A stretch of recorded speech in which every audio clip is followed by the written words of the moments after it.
सबर करो, बोला धक्का मुक्की नहीं करने का, आराम से लेने का, आराम से लेने का।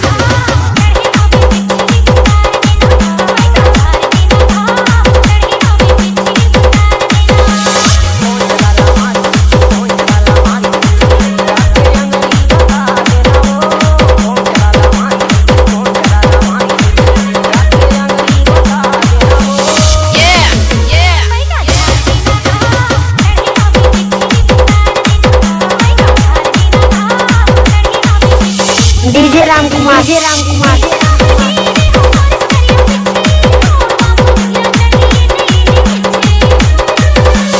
डीजे धर्मेंद्र चलका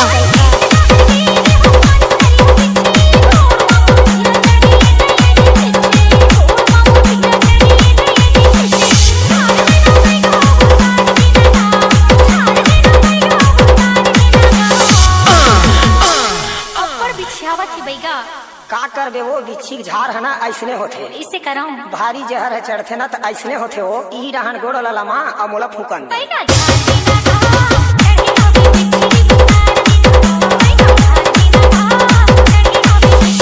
डीजे राम कुमार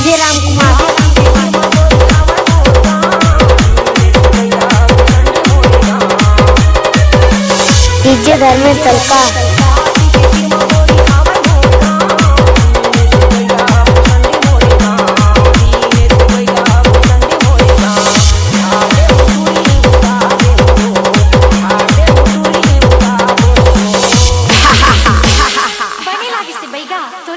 जय हो तोर पाँव पर ले खुशी रानोनी कहीं नहीं हुआ वो का है सबके फूके आहरा जहरा और लोधी फूके गहरा के है वो लोधी है फूकते ना तो बने गहरिया फूकते और कोनो बतावे कहूँ भूत पर धली ना तो भूसंडी रहेंगे रहेंगे दिनेश घर आवे हो